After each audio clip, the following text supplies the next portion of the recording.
Welcome back. It is Sunday, December 8th in the NBA. My four best bets are on the way. In this video, we have a couple player props. We have a money line. And then at the end of the video, I'll talk about all the other games that I might not have talked about in the official picks. If you are new, my name's Austin from Calling Our Shot. Thank you for tuning in. As always, we start with a recap of yesterday. A 2-2 day, a little bit of a weird one. Now, we cashed our under of the day. Devin Booker's under in points. That was sweat-free. We've now hit 14 straight unders on a 14-0 run on the unders. Insanity. We'll go for a 15-0 run today. We'll have one in a minute. John Morant's over in points, sweat-free. The two losers were weird. I'll start with SGA. I'm pretty sure he had 4 assists after the first quarter. He ended with 4. No idea what happened there. And then Derek White's over in points. Obviously loved the spot. Told you it'd be a great spot for them to shoot threes. If you told me the Celtics shot 63 pointers yesterday, I'd be like, all right, I feel pretty good. The problem was Derek White only attempted 7 of them. We got Jason Tatum and Kristaps with 10, Pritchard with 11. And why does Drew Holiday have 17 3-pointers? I guess that's who the Grizzlies just say, hey, if you want to beat us, beat us. They obviously didn't let Derek White get going, but a weird one. But either way, let's move on. Let's hopefully go 4-0 today. And since it is a Sunday, I know there's a bunch of NFL videos out there, so I appreciate you for tuning in. We obviously have our own NFL videos. We posted 2 yesterday. I encourage you to go check those out. I got a couple of units deployed onto the NFL today, and hopefully it's going to be a good day. But you can go check those out. I'll link them down below. I appreciate you guys for tuning in. So in this video, if we go 4-0, I'll give away $50 to someone that just goes down below and comments whatever they want. Be your best bet, something you're thankful for, a joke, whatever you want. Go down below. If we go 4-0 in this video, it's only exclusive for the people that watch the Sunday NBA video because I appreciate you. Typically Sundays with the NFL going on are not our most watched videos. So I appreciate if you're out here, go comment something down below and let's hope we go 4-0. And why not dive into our under of the day? And it's going to be the guy I threw on the thumbnail. And it's going to be a scary one, but I think it is a winner. And that is Nikola Jokic, the Joker, under 31.5 points, minus 110 on DraftKings. Now, obviously, I don't love fading the Joker. He is one of the best players, obviously, in the NBA and probably will go down as one of the best of all time. But this line is a tad too inflated for me. Now, if it was like 27.5, I'm probably not there. But that's probably where I think it should be, is like 27, maybe 28.5. 31.5, why is it there? Well, because yesterday he scored 56 points on the Wizards. Now, that was a game Jamal Murray was a late scratch. Aaron Gordon didn't play. And really, it was just him out there. And obviously, they lost that game. And it was basically like, hey, go score as many points as you want.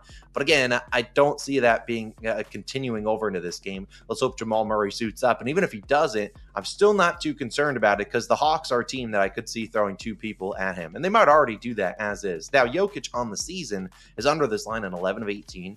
And the Hawks actually allow the 11th fewest points per game to center. So not the worst matchup in the world for him, but it's actually been a tough matchup, though, against Clint Capella historically. Now, you could look back to the days when he was with the Rockets and whatnot, but we just want to look at when we've seen Jokic face the Hawks with Clint Capella. And that's been 8 games. And in those 8, he has scored 15, 16, 22, 20, 24, 14, 25, and 19 points. He's actually never scored more than 27 points versus Capella. And that actually goes back to his Rocket days. So he has struggled in this matchup. Is it because he's not been aggressive? Is it because Clint Capella is a good defender? I don't know. Your guess is as good as mine. Now, obviously, you can put out those stats, but let's be honest, guys change. So, and roles and schemes change. So, if someone's just betting on that just based on those hit rates and how they've done historically, I don't know if that's the best way to bet the NBA. Instead, you got to look at how Jokic scores. He scores 20% of his points per game, his most common way of scoring in the posting up guys. The Hawks rank 4th defensively there. For comparison, the Hawks rank 30th versus the pick and roll ball handler, which is why I think it is very important we see Jamal Murray suit up tonight. If he doesn't, I wouldn't love this one as much, but I feel like they just gave him the day off yesterday because it was a back-to-back and they played today. Same thing for Aaron Gordon. So I think they probably felt like, hey, we can probably beat the Wizards. Hawks would probably need those guys. Well, came to bite him. Again, we look at this matchup. Jokic, 70% of his points per game come in the paint. The Hawks allow the 4th lowest field goal percentage on restricted area shots and the 8th lowest paint field goal attempts that aren't in the restricted area, as well as the 8th lowest field goal percentage on those mid-range type shots, which we see Jokic get a ton of. We see him always get some dishes from Jamal Murray, whoever the point guard is, and he's kind of not at the rim, but he's right in that floater area, and we see Jokic lay it in with both of his hands. We know how talented he is. He obviously has great touch. Again, I don't see him getting a lot of opportunities there because that's not where the Hawks really give up points. Where they give up points, the 3-point line. So I expect probably Michael Porter Jr., all these guys to just be shooting threes I think that's what this game comes down to. If Jokic is obviously spamming the three ball, we're probably cooked. But you know what? If Jokic is making 4 or 5 threes, I'll live with it. So I'll take Jokic, my favorite under of the day, under 31.5 points. I know it's scary to fade the Joker, but we've hit 14 straight. They're going for 15 straight. Let's cash that one. Now we move on to a couple overs. Then we'll go to our money line of the day. We're going to talk about this next guy. It's Keegan Murray, over 12.5 points, minus 115 on FanDuel. Now, I've been waiting to back Keegan. He's had some home games, had some road games. I don't back him on the road. That's where you fade him.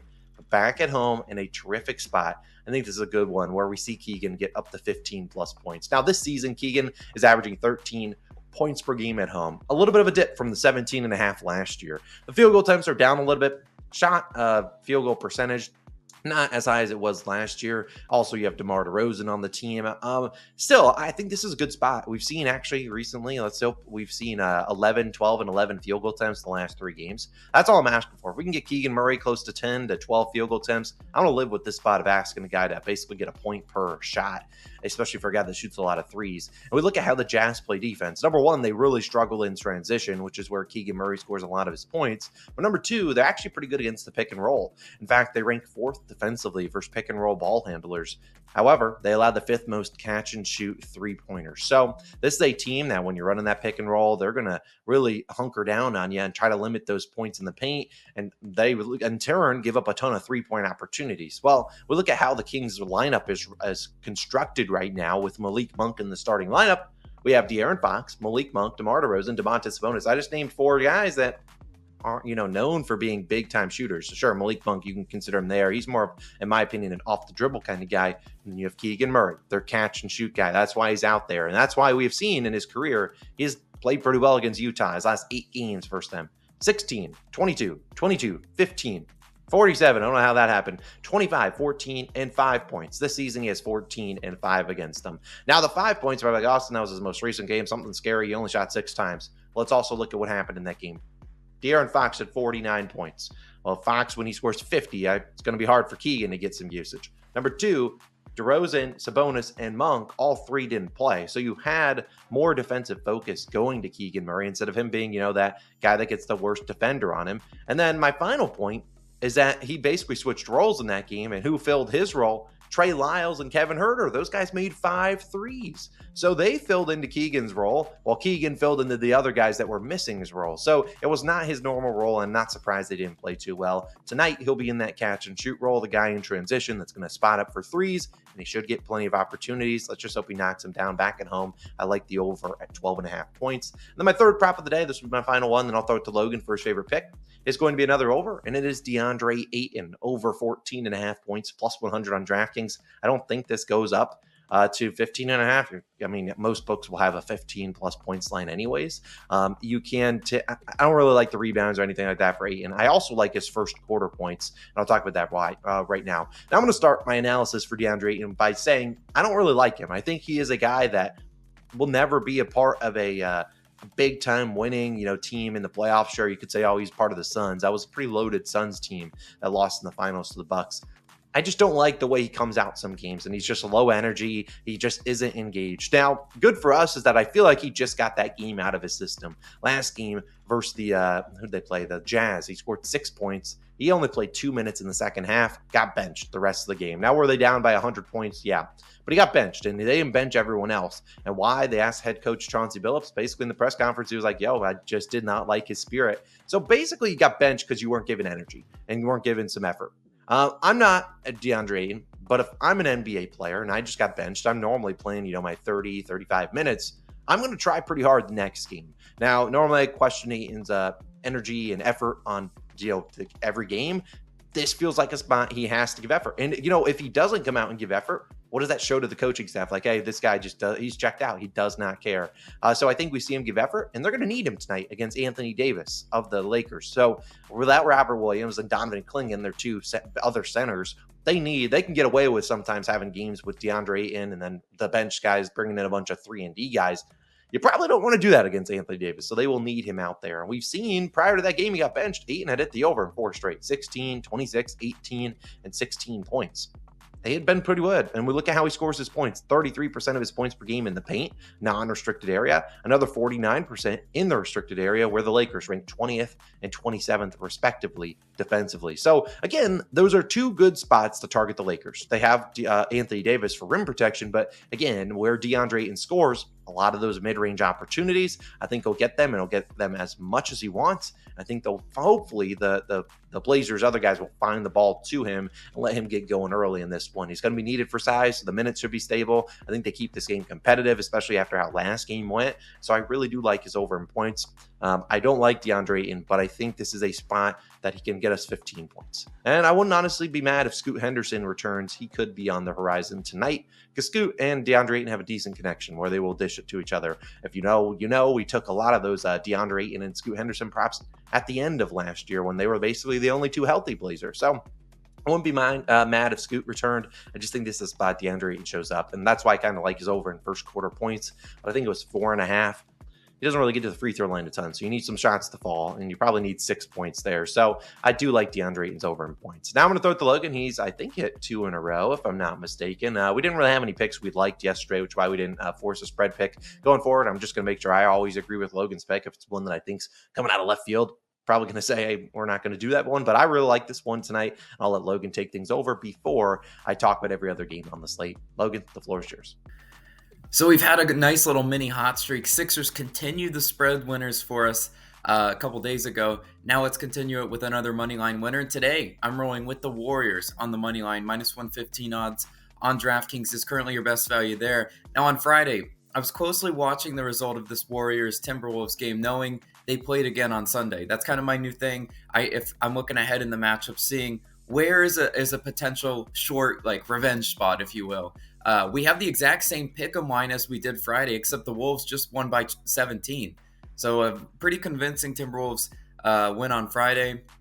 But yet you see that line stay steady at that pick'em. In that game, I'd argue everything that could go wrong did go wrong for the Warriors. They had 22 turnovers, shot under 40% from the field, 28% from three. You're not going to win a ton of games in the NBA shooting like that and committing all those turnovers. Obviously, I expect that those numbers to regress a little bit more towards the mean, and we see this Warriors team on the year 12th in points per game. Just after being held to 90 points on Friday, I think the offense will be a lot better tonight, just kind of law of averages. They will shoot better. And like we faded the Magic a few days ago, this is the final game of the Timberwolves road trip. They don't play again until Friday, so they get an extended break. Wouldn't really shock me if some of these players come out a little bit more loose, a little bit lower effort. I'm not saying they're not going to try. I'm just going to say a little bit lower effort, knowing they just won the first game of this little mini series. And Golden State will be probably a little hungrier, knowing they just lost on their home court. To pay it back to the Timberwolves would be winning this game, and I think they do so as well in the spot. The NBA is a lot about spots. And I love the Warriors in this spot, and I'll go ahead and take them on the pick'em money line as my favorite pick of the day. Austin, throwing it back to you, though. I told you, man, I'm a fan of the Warriors. I think they can get the job done, especially given how last game went. Timberwolves are always a team. You never know what type of effort you're getting from them. They've looked good the last few games. This could be a bad spot for them. Now I'm going to run through all the other games and get on out of here. I only have 4 picks today. Those are the 4. Let's go 4-0, go 5-0. 4-0. Oh, sweet. Whatever. You get what I mean. Appreciate you guys again for tuning in. If you guys enjoy me breaking down the rest of the slate, let me know down below. Philadelphia and Chicago is the first game of the day. That is a 1 p.m. game. There's not a lot I like there. Could Joel Embiid keep coming back? Maybe. Bulls. I don't know who the heck's starting for that team. That's why I didn't really look at that one. An early start. Those are always weird ones. I just avoided it. Bucks versus Brooklyn. That's a game I kind of like, a lower scoring one. The Brooklyn Nets sometimes try defensively, sometimes don't. I actually don't like Damian Lillard's matchup. The problem, Damian Lillard, the Brooklyn Nets don't give up a lot of above the break 3-pointers, which is where we see Dame score a lot of his points. The issue is Brooklyn is really bad at the free throws, so they give a lot of free throw attempts. We know Damian Lillard, he might not make a lot of shots tonight. If I could fade Damian Lillard under in field goals made, that's probably what I would want. I just think he could get to the free throw line a good amount. Charlotte, Indiana. Could Miles Bridges be back? I'm not sure. I don't really like that one. You got Charlotte on a back-to-back. Just avoided that game. Cleveland, Miami. Another one where we see Miami coming on a back-to-back. Did win yesterday against the Suns. Cleveland, they had Evan Mobley drop a 40 piece. That ain't ever happening again. least not for a while. They're just a hard team to really bet on the road. Yeah, I mean, there were some things I looked at there, but honestly, not a whole lot. Miami is a hard team to bet on props too. Phoenix Orlando is one of the next game we're going to talk about. Weird game. Now, I normally fade Devin Booker on back-to-backs, but I think he's going to need to score against Orlando. A prop I really do like. Look at this one. Royce O'Neal under in three-pointers made. It was 2.5. Yesterday, he made a ton. He was a key reason why we cashed our Booker under. But I don't like the matchup for catch-and-shoot guys against Orlando. So if you want to fade another guy, Royce O'Neal was probably one of them. His line was 2.5. I don't mind that fade. I can't bet Magic props because Banchero's out, and now Franz Wagner's out. You would think it's going to be Jalen Suggs, but it could be a guy like Anthony Black or Cole Anthony, who hasn't played much recently. Not really a matchup I want to go to, if I'm being honest. We have a couple more games. Memphis versus Washington. I looked at that one. Honestly, I looked at Jaren Jackson Jr.'s over in points. I also sneakily like Jordan Poole's under in points. The problem with Jordan Poole is that the Wizards have obviously no Brogdon, no Kuzma. So they really are pretty depleted. But obviously, we have Jordan Poole coming off a 39-point game. He looked really good. But where does he like to score? Is a lot of pull-up opportunities. And where is a very tough spot to score against the Grizzlies is those pull-up opportunities. We already faded guys like Tyrese Halliburton against them. I honestly almost considered fading Kyrie Irving when he really sucked against them. Jordan Poole is not 100% just pull-up jump shots going isolation, which is why I didn't take it. He does do a lot of off-ball action and gets some catch and shoot. I don't mind a Jordan Poole fade. New Orleans and San Antonio, not a game I'm really getting up for. Wemby's status is obviously big there.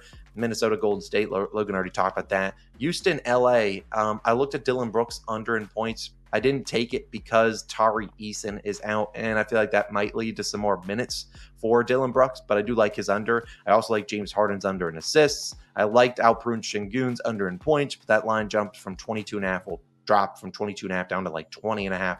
So I'm probably out there. And then I think we covered every other game. So if you enjoyed me breaking down the whole slate, let me know. Today's a big slate. Tomorrow, as I've said before, we only have one game on. So when you're looking for the NBA video, it's going to say Knicks versus Raptors best bets. On Tuesday, we have our NBA in-season tournament games. And then on Wednesday, we just have 2 more games. So it's a weird slate. And I'm looking at Thursday, we have 3 games. So again, it's a weird slate the next few days in the NBA. So the videos will be a little bit weird.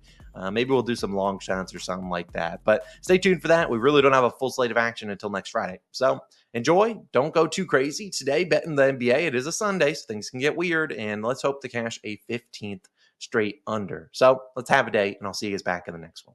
Peace.